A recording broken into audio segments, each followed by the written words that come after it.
নমস্কার, গ্রামের দিদি শম্পা চ্যানেলে আপনাদের সকলকে স্বাগত। শুভ সকাল। আজকে সকাল সকাল ব্লগটা শুরু করে দিয়েছি, কারণ সকালবেলা গাছগুলো কেমন আছে আগে একবার দেখে নিই। গাছগুলো কী বসতে, এগুলো ইনকাগান্ধা, এগুলো হচ্ছে ডালিয়া। আর এই ডালিয়া চারা আছে, ইনকাগান্ধা আছে, চন্দ্রমল্লিকা আছে, তারপরে এই যে আছে এস্টার, অনেকগুলো ফুল আছে। তারপরে এই যে আছে পিটুনিয়া, পিটুনিয়ার কুঁড়ি ফেলে দিতে হবে। এগুলোর কুঁড়ি যদি না ফেলে দেওয়া হয় তাহলে এই গাছগুলো ছোট থেকে যদি বেশি ফুল দেওয়া শুরু করে তাহলে পরের দিকে ফুলটা ভালো হবে না। তার জন্য কুঁড়িগুলো ফেলে দিলাম। এই দেখুন, গাঁদা গাছে কুঁড়িটাকেও ফেলে দিতে হবে। না যদি ফেলে দেওয়া হয় তাহলে তাহলে হচ্ছে এই গাঁদা ফুলের গাছগুলো, এগুলো এমনি নর্মাল গাঁদা, এই নর্মাল গাঁদা ফুলের গাছগুলো ফুলগুলোও ভালো হবে না আর গাছটা ঝাঁকড়া হবে না। তার জন্য ফুল মানে প্রথম কুঁড়িটা ফেলে দিতে হবে। এই যে একটা কুঁড়ি হয়ে আছে দেখতে পাচ্ছেন, একটু ভালো করে লক্ষ্য, এই কুঁড়িটাকে আমি কেটে ফেলে দেবো। কারণ গাছটা ঝাঁকড়া হওয়ার পরে তবেই এই ফুলটা ভালো হবে এবং গাছটা ঝাঁকড়াও হবে। এগুলো কাল এই গাছগুলো এসছে, এগুলো একটু ছোট, লাগানো হয়েছে কালকে। এই গাছগুলো কালকে বিকেলের দিকে দেখছিলাম এগুলো নেতিয়ে পড়ছিল, রাত্রে দেখুন শিশির পেয়ে আবার গাছগুলো সতেজ হয়ে উঠেছে। কিন্তু আমি যখন নিয়ে এসেছিলাম ইনকাগান্ধাগুলো ছোটো ছিল, আমার কর্তা নিয়ে এসছে, দেখুন এইগুলো একটু বড় আছে ইনকাগান্ধাগুলো। আর এই যে একটা দেখুন সাদা নয়নতারার ছোট গাছ, এটা সাদা নয়নতারা। সাদা নয়নতারাটা আমাদের বাড়িতে ছিল না, তার জন্য সাদাটা নিয়ে এসছে। আর এটা ডালিয়া।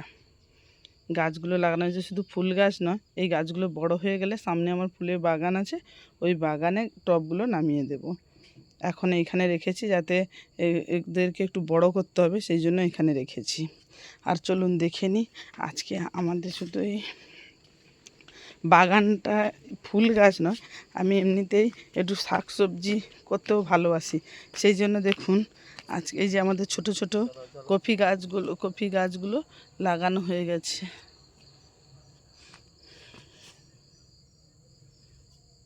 কফি গাছগুলো লাগানো হয়ে গেছে। আর এই যে বিভিন্ন রকম শাকের তলা পড়ে গেছে, পালং আছে, পালং খসলা, তারপরে এখানে আছে মূলো। এই যে মূলো গাছে কচি কচি অঙ্কুর বেরিয়ে পড়েছে, দেখেছেন? মূলো গাছের অঙ্কুর বেরিয়ে ফেলেছে। মূলো আছে, পিড়িং আছে, ধনে আছে, টক পালং আছে। আর দেখুন আমাদের কাগজ কাটা ফুলের গাছগুলোতে ফুল আসা শুরু হয়ে গেছে, কি অসাধারণ লাগছে। তার সঙ্গে সূর্য মামা উঠে পড়েছে, হ্যাঁ খুব সুন্দর লাগছে। আমাদের শিউলি ফুলের গাছটাতে এখনও কিন্তু শিউলি ফুল ফোটে। শরৎ চলে গেলেও কি হবে, কিন্তু শিউলি ফুল ফোটে।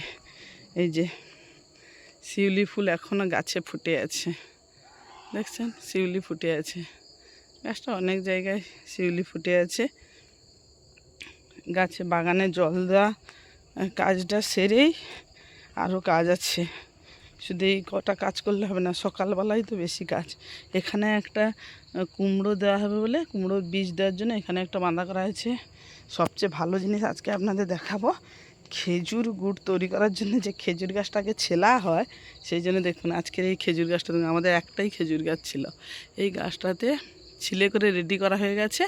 ওটাতে আরও দু একবার হয়তো ছিলবে, পরিষ্কার করবে, তারপরে এটাতে রস দেওয়া হবে, সেই মাটির হাঁড়ি করে রস দেওয়া হবে। এটা সবচেয়ে ভালো জিনিস। শীতের দিনে গুড় রুটি খেতে অনেক, কিন্তু আমি একটু মিষ্টি কম খাই, তো তার জন্য আমি গুড়টা খেতে পারি না।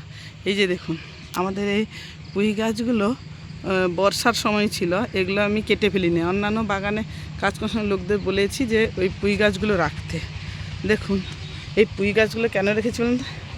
এই যে দেখুন এর ছোট্ট ছোট্ট কি সুন্দর এই যে বীজ হবে, এইগুলো একটু বড় হয়ে গেলে, একটু মোটা হলে, বেশি পেকে গেলে খেতে ভালো লাগে না। এগুলো যখন একটু মোটা হয়ে যাবে তখন এইগুলো তুলে এতে একটু চিংড়ি মাছ আর কচু আলু বেগুন দিয়ে তরকারি করলে খুব সুন্দর লাগে। না বাগান তো দেখানো হয়ে গেল, এবারে সকালের আমার যে কাজটা থাকে বন্ধু, আপনাদের বলি, আমার শুধু বাগানে কাজ করা নয়, আমার তো দোকান আছে, দোকানটাও খুলে ফেলি। সকাল হয়ে গেছে তো দোকানটা খুলতে হবে। বাড়ির সঙ্গে দোকানটা ভেতর দিয়ে তো লাগানো থাকে, এখন বাইরে দিয়ে খুলে দিলাম, দোকানটা খুলে দিয়েছি। দোকান খোলার পর তো দোকানে অনেক কাজ থাকে, দোকান ঝাঁট দিতে হবে, সেই জন্য দোকানটা একটু আপনাদের দেখিয়ে দিই। আপনারা দেখেছেন হয়তো দোকানটা, তবু আমি আর একবার দেখিয়ে দিচ্ছি দোকানটা। এবারে দোকানে কাজ করব, ঝাঁট দেব, অনেক কাজ, তার জন্য আজকের এখানেই শেষ করছি। দেখা হবে অন্য কোনো পরের ব্লগে। ততক্ষণে সকলে ভালো থাকুন, সুস্থ থাকুন। ভালো লাগলে একটু লাইক ও কমেন্ট করুন। ধন্যবাদ।